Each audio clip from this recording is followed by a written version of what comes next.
The following program is brought to you in part by a special grant from the Friends of Channel 21, Incorporated. A pilot. A community church service. A dedicated swimmer. A debate. A medical technologist. These are everyday people who share something special in common. They are deaf. They are members of the silent minority, a subculture most of us know little about.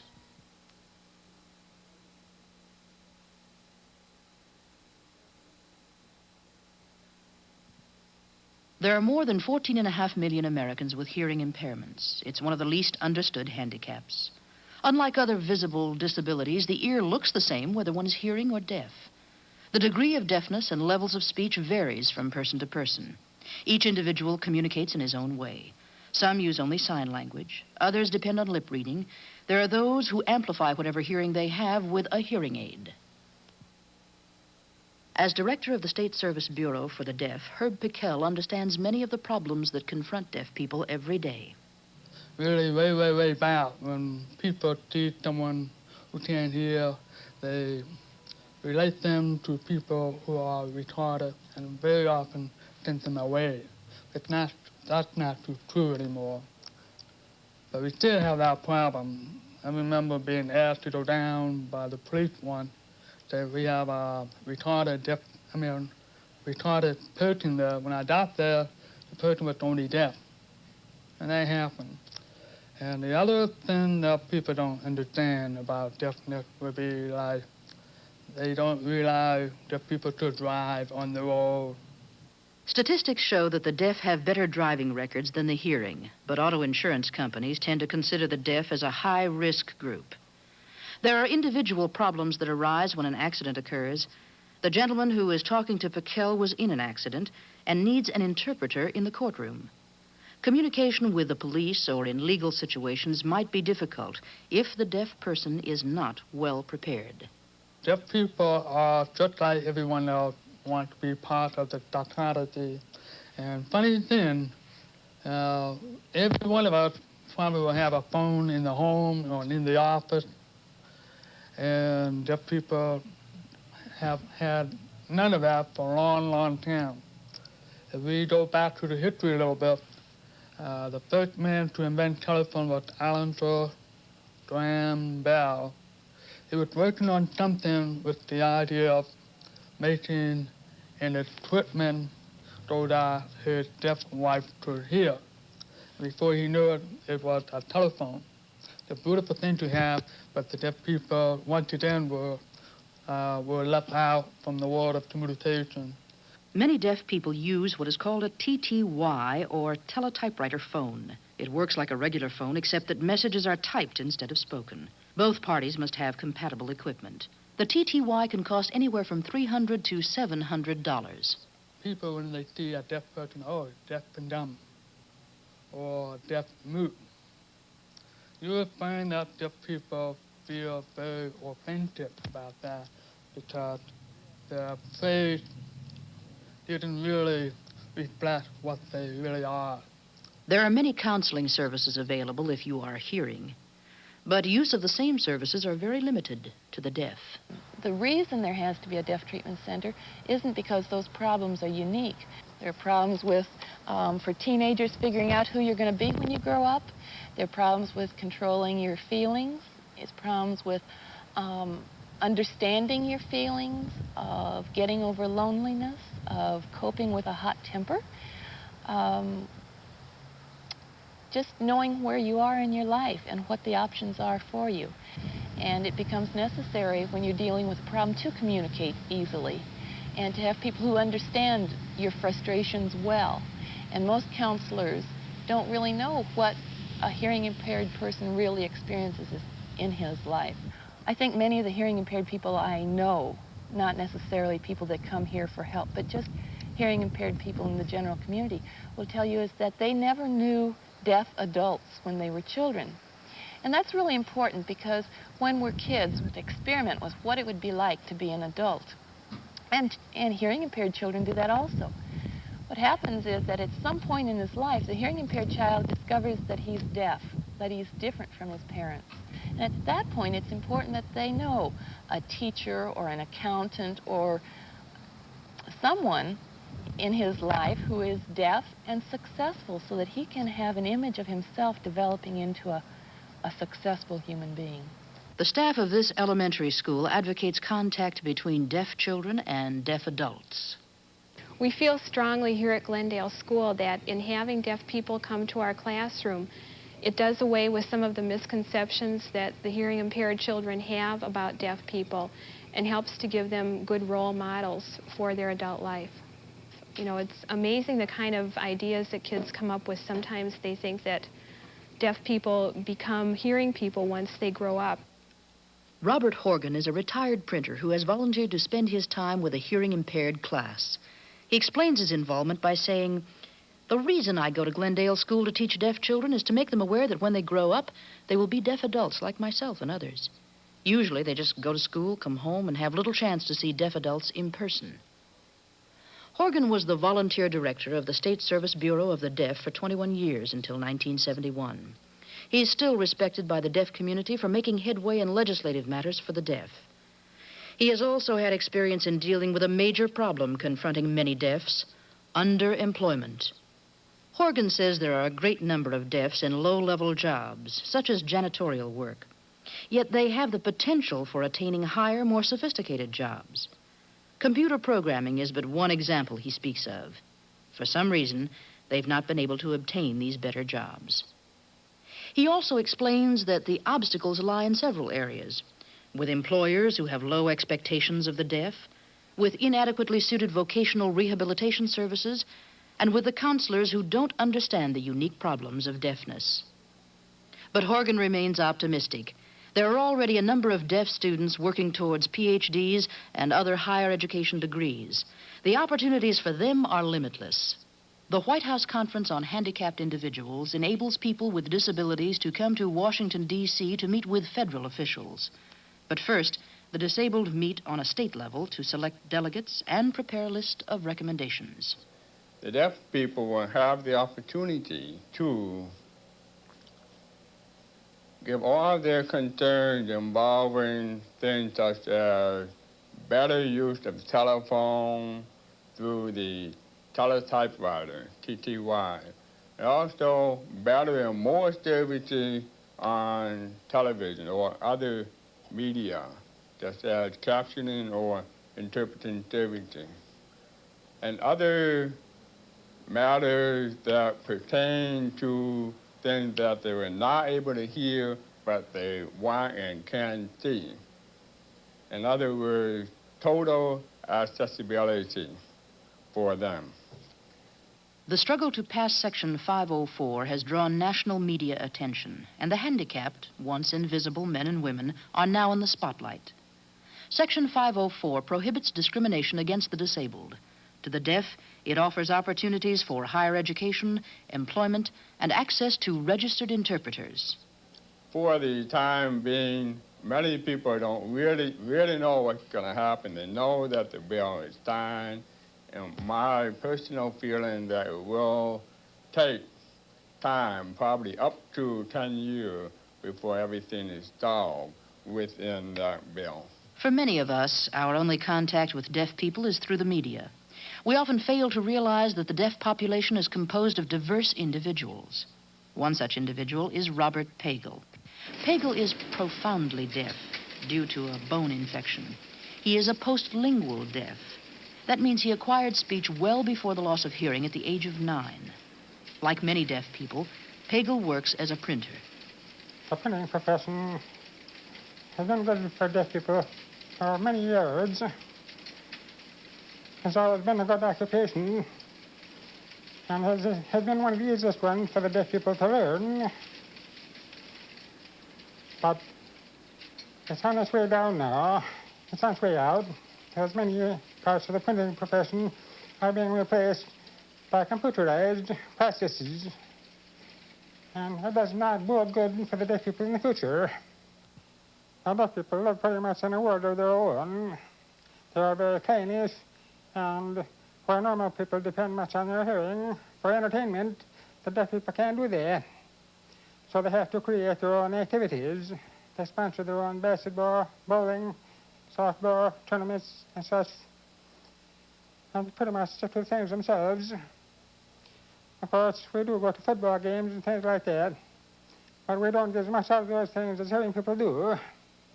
Like many other deaf people in Madison, Pagel can socialize at the newly opened Deaf Club.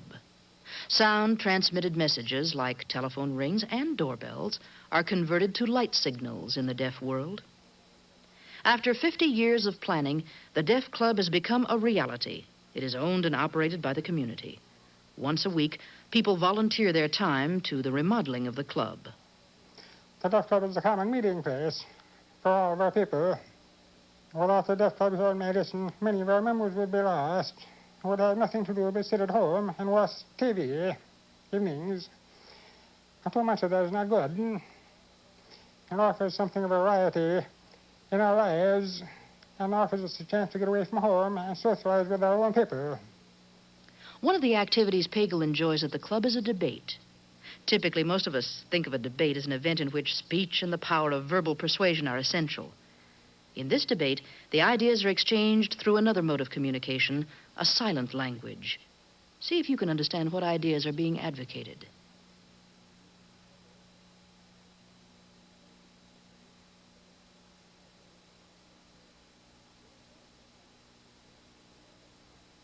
It's just as hard for a hearing person to understand this debate as it is for these deaf people in the back of the room to understand what's going on in this televised movie. There are many other activities that are organized through the Deaf Club. Jack Hathaway is the coach of a deaf softball team in a hearing league. Although softball relies on visual signals, signals are the sole form of communication for this softball team. Another club member is Diana Shearer, a member of the only deaf bowling team in an all-hearing league. As proof that hearing impairment can't handicap this team, Diana proudly tells that they've won the league title for 3 consecutive years. Religion is another activity that traditionally relies on the spoken word. Robert Pagel explains how the deaf community fulfills their spiritual needs. We have our own Lutheran church here in Madison, and the Catholic Deaf have their church. Both of those services are conducted in total communication. And the minister uses both his voice and sign language. He does very well at that. And as far as I know, our church services are much the same as those in the hearing church. I go to church at the Madison Lutheran Church. And I've been a member of that church for many years. And I have a lot of spiritual satisfaction when I leave church and go home. That seems to speak well of the services we had. I have no way of comparing our church service with those services in a hearing church, because I haven't been able to go there and listen to them. I think one of the main differences between a hearing congregation and a deaf church is quite frequently when I'm doing a scriptural reading, I'll change the words quite a little to really get the real meaning of the text out of just a scriptural reading if it's a word that the deaf wouldn't know. Lord God Almighty. Another difference you would notice quite readily is the lack of music. For example, a hymn is merely spoken in sign language. There's no organ music. The words are changed a little bit. I'll give you another example. Our Father who art in heaven, it's signed or spoken. Our Father who is in heaven, holy is your name, instead of hallowed be thy name. Lord God Almighty. I think several ways that we can see the deaf were left out spiritually and their needs were not met. One is a passage where Jesus is speaking, he who has ears, let him hear. The concept, well, a deaf person cannot hear, therefore the gospel really doesn't pertain. Another one is faith comes by hearing and hearing by the word of God. Paul from Romans. Again, well, the deaf person can't hear, then they can't have faith. I think the best example we have that the kingdom of God is for the deaf person as well is that Jesus himself in his ministry takes time. He heals a deaf man and gives him the capability of speaking as well with a knowledge of the human language. So, but that has been a fallacy in the church for many, many years. A deaf person was just left on the outside. A hearing church, people come to the church primarily as a spiritual need. In a deaf church, people certainly come because of the spiritual need, but they also receive a certain amount of social contact, which you don't have to have as a hearing person just going to church. A good example would be in a hearing church, usually people are out of the church in 5, maybe 10 minutes at the most. Most of the people have gone. Where in a deaf church, a half hour after, 45 minutes after, there will still be people around the church here visiting with one another. It's one of the few times they have to visit with one another. The deaf community has a good deal of pride in their accomplishments. Some deaf feel that these accomplishments are often slighted by the media. Bob Pagel writes for a national magazine called The Deaf American. He has strong feelings about the coverage of the deaf in newspapers. I feel the newspapers around the state have not given the deaf people the kind of coverage they should have had. Most of it is either not descriptive enough about the deaf, otherwise it is slanted against the deaf. For many times over the years, we have approached the newspapers where what we thought was enlightening news about the deaf people, only to have it cut too much, butchered, say. And the coverage did not turn out the way we hoped it would be. In short, we have long felt that the deaf people have been slighted by the newspapers.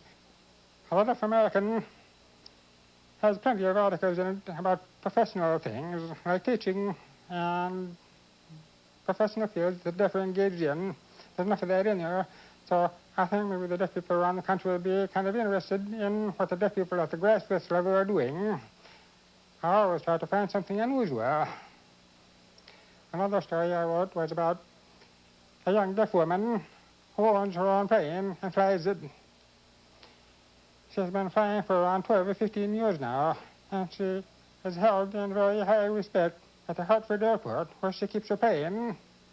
Jean Hauser and her instructor and friend, Ed Emanuel, met the producers at a local airport. Emanuel's friendship with Jean is enhanced by his ability to communicate with her in sign language. Jean has yearned to fly for as long as she can remember. She finally bought her own plane about 15 years ago, a Cessna Skyhawk. Jean is currently one of only 4 deaf women pilots in the country.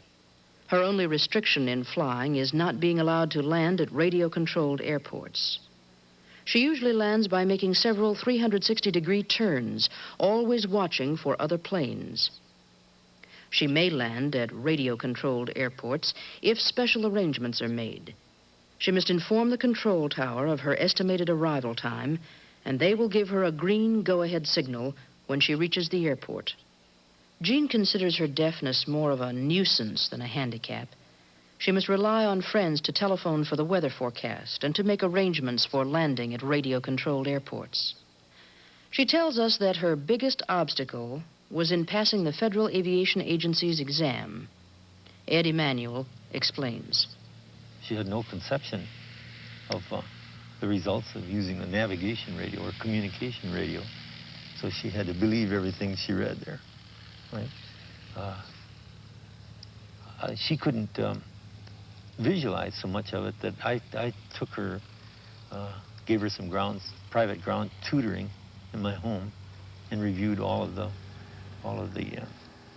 things that she'd have to do for the FAA written. There's no possibility of anything going wrong with that airplane that can be foreseen by an inspection, because it just isn't ever going to happen. She's so completely thorough. Many pilots thought it was impossible, but she thought that flying was a challenge and that she could do it. Sometime this fall, I planned a story about a deaf woman who lives in Gallaudet and is head of a hospital lab in Horgan, Wisconsin. She has a number of hearing people under her and is doing very well. She is also highly respected in her profession.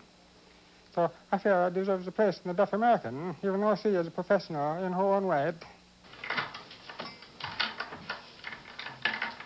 The producers of this program had dinner with Jean Cordano and her family, a family considered exceptional within the deaf community. Mary is 15 years old and has a moderate hearing loss. With the assistance of a hearing aid, she speaks and lip reads well. She helped the producers by interpreting conversation to sign language, the primary language of the home. Please bless everyone on earth and bless all the food on the table. And thank you for the two wonderful friends we have sitting at this table, Vicky and Arya. Jean and Waldo Cordano are both deaf. Jean is a medical technologist at the local hospital and is responsible for supervising a staff of 15 hearing people. Waldo teaches printing and is the athletic director at the State School for the Deaf. Bobbi is 13 years old and has a milder hearing loss than Mary. Both are very active and manage to stay at the top of their class. 8-year-old Patty is the only normal hearing member of the family. The Cordano dinner table, like any other home, is a place to share events of the day. Jean remembers when she first went to her hospital job interview. The administrator asked her, "How can you communicate with the patients?" She said, "If I can get along as an intern at university hospitals with 900 beds, why can't I get along here with only 90 beds?" So he gave her a chance, and she made it. Well, I've never been skeptical about Mrs. Cordano being able to do the job of medical technology in this hospital or elsewhere. I knew about her academic record at the University of Wisconsin.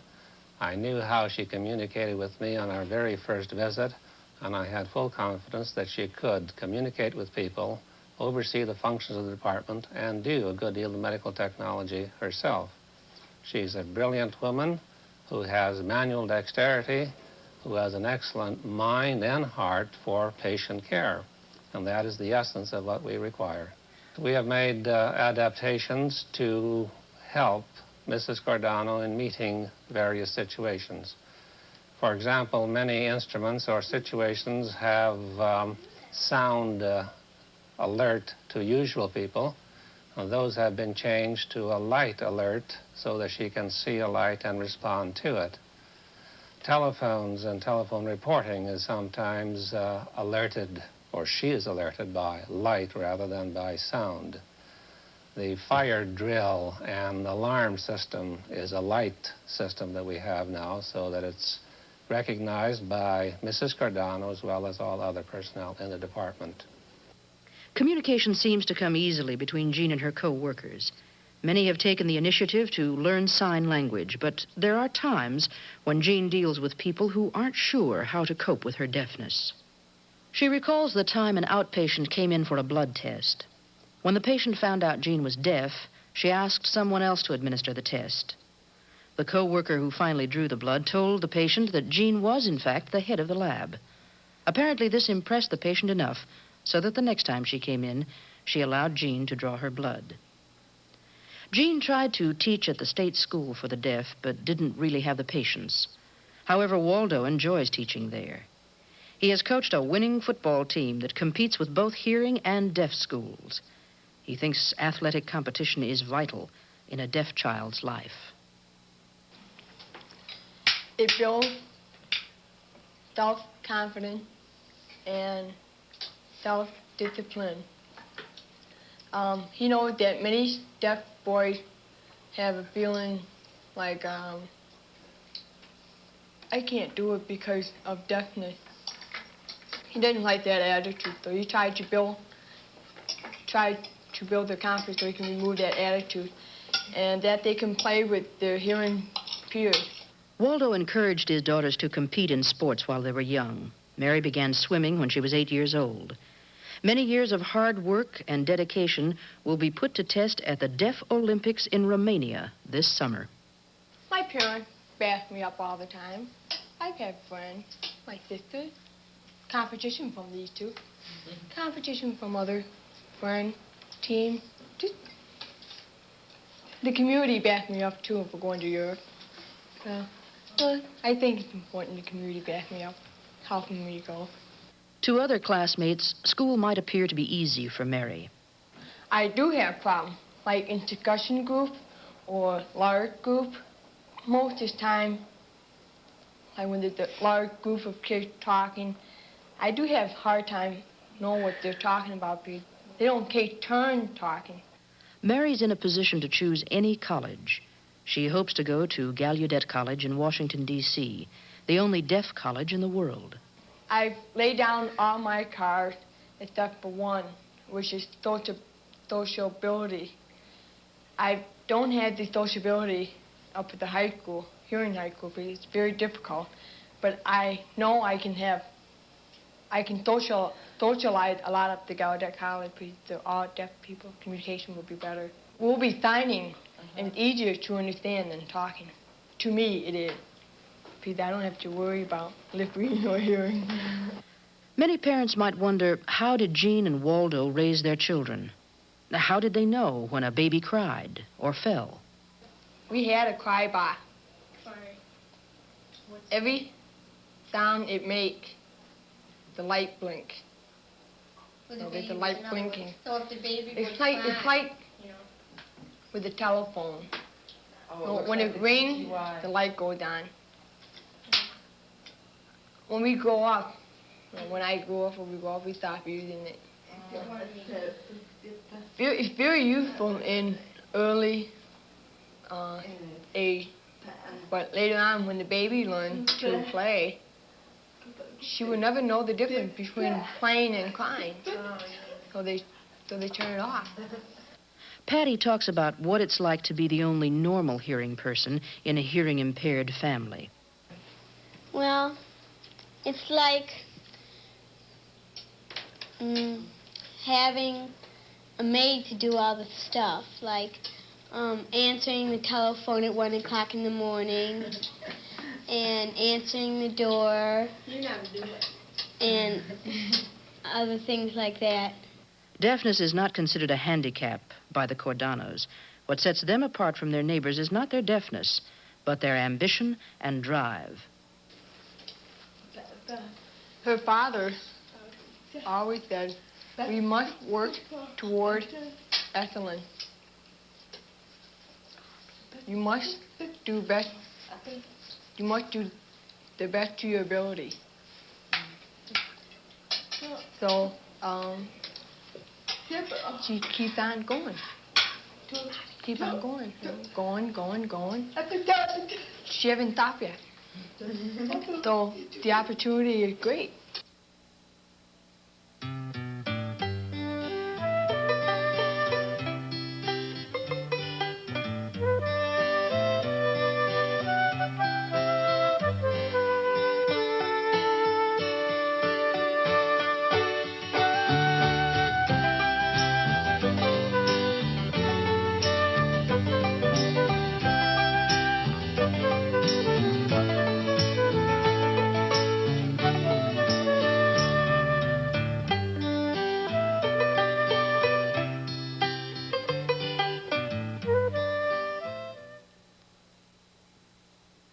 The preceding program was brought to you in part by a public service grant from the Friends of Channel 21, Incorporated.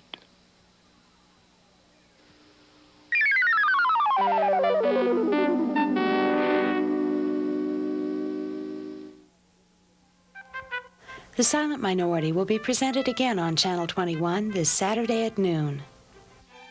Target the State explores state government tomorrow at 7. A girl soccer player and a boy ballet dancer demonstrate that sexual stereotypes are diminishing. See what's happening to Dick and Jane on Turnabout at 7:30. Test your knowledge of Wisconsin law on Judge for Yourself, a program that's designed to answer legal questions common to Wisconsin citizens at 8. Everyone is searching for Lizzie in the 6th episode of Our Mutual Friend on Masterpiece Theater at 9. Then tap dancer Honey Coles is the guest on the Dick Cavett Show at 10. That's tomorrow on Channel 21.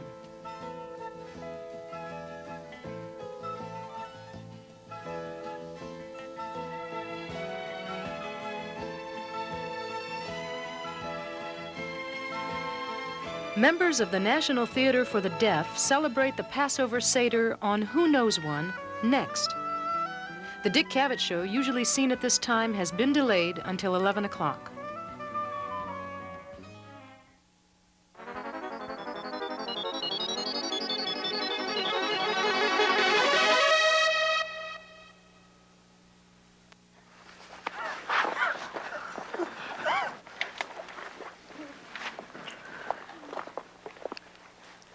every year, early in spring,